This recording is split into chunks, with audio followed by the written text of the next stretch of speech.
he's forgetting what his own positions are, and he's betting that you will too. I mean, he's changing up so much and backtracking and sidestepping. We've got to name this condition that he's going through. I think it's called Romnesia. That's what it's called. I think that's what he's going through. I'm not a medical doctor, but I do want to go over some of the symptoms with you, because I want to make sure nobody else catches it.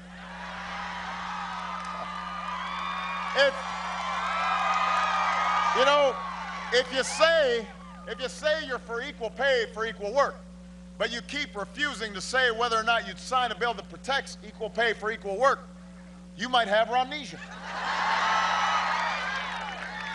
If you say women should have access to contraceptive care, but you support legislation that would let your employer deny you contraceptive care, you might have a case of Romnesia.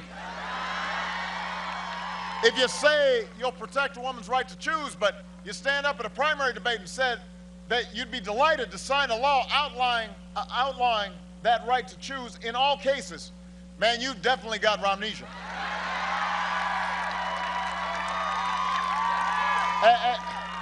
Now, this extends to other issues. If you say earlier in the year, I'm going to give a tax cut to the top 1%, and then in a debate you say, I don't know anything about giving tax cuts to rich folks. You need to get a thermometer and take your temperature, because you probably got Romnesia.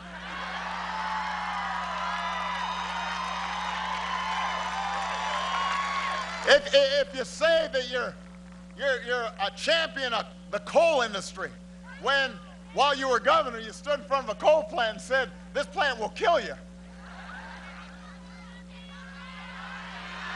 that's some Romnesia. I think you're beginning to be able to identify these symptoms.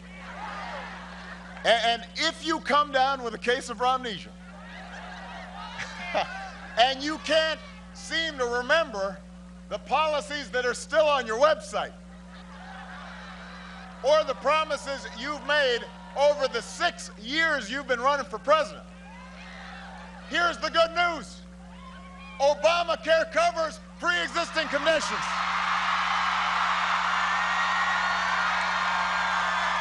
We can fix you up. We've got a cure.